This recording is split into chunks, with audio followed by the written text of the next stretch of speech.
The first swing came fast. The hammer's head dented the pink frame, the sound sharp as bone snapping. My daughter screamed. The second strike shattered the spokes. By the third, she was sobbing so hard she couldn't breathe.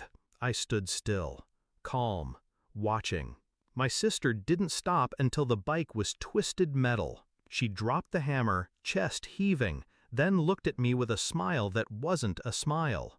"That should be a lesson for her," she said. And my mother, arms crossed, added coldly, "You shouldn't have bought it for her in the first place." My daughter clutched my leg, trembling, eyes wide with betrayal she didn't understand yet. But I did. I understood perfectly. I didn't scream. I didn't cry. I just smiled.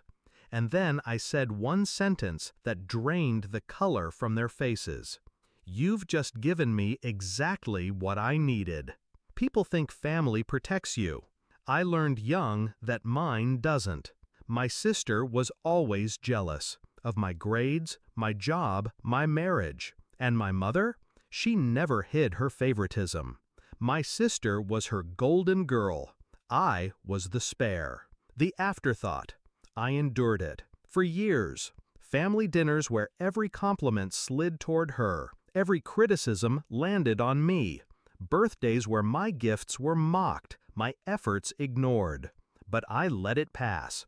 I thought distance was enough, that I could raise my daughter without dragging her into that poison. I was wrong. Because jealousy doesn't stop at me. It spills, it infects, it targets what you love most. When they smashed that bike, they crossed a line that could never be uncrossed. I noticed the signs weeks earlier. The way my mother's voice sharpened when my daughter giggled. The way my sister's eyes lingered on her new toys, her new clothes. It was the same look she used to give me, resentment dressed as a smile. I caught the whispers too. "She thinks she's better than us. Look at her spoiling that child. She'll grow up ungrateful." I knew where it was leading, but I didn't think they'd be reckless enough to do it in front of me, in front of her. And that was their mistake. That night, after calming my daughter, after holding her until her sobs quieted into sleep, I sat alone in the dark. My pulse was steady. My mind was clear.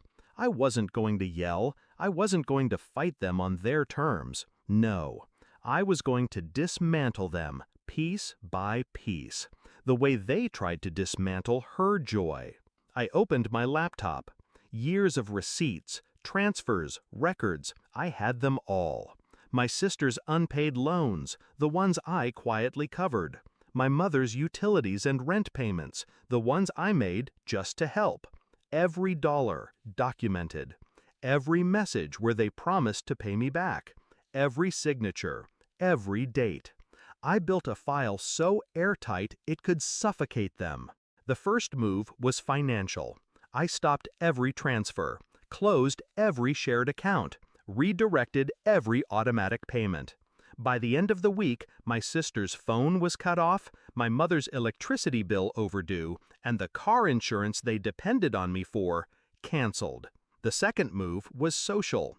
I sent polite, factual emails to relatives, copies of bank statements, screenshots of conversations. No accusations, just the truth laid bare. Within days, the family group chat exploded. The Golden Girls' halo cracked. The matriarch's image crumbled. They weren't victims anymore. They were parasites exposed in daylight. The third move was legal. My lawyer sent formal notices of debt collection, small claims court, nothing dramatic, nothing criminal, just enough to tighten the noose. Every step deliberate, every cut precise. 2 weeks later, my sister stormed into my driveway, screaming loud enough for the neighbors to hear. Her voice was raw, desperate. "You're ruining us! You can't do this! We're family!" Family. That word again. It almost made me laugh. I let her rant, let her throw her tantrum. Then I stepped closer, calm as ever, and whispered the truth where only she could hear it. "No, You ruined yourself the moment you touched her bike. Her face collapsed, the fight drained out of her. For the first time in her life, she understood I wasn't the one she could break. Now, my mother avoids me. My sister can't look me in the eye.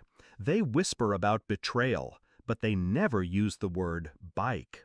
They never say why it started, because deep down, they know. They know the hammer wasn't the beginning. It was the end. My daughter has a new bike now, brighter, stronger, unscarred. She rides it with a smile that tells me she feels safe again. And me? I don't regret a single move. Because revenge wasn't about money. It wasn't about humiliation. It was about one thing: making sure they never again confuse my silence with weakness. Family taught me many lessons, but the most important one was this: blood doesn't make you safe. Boundaries do, and sometimes boundaries are built with fire.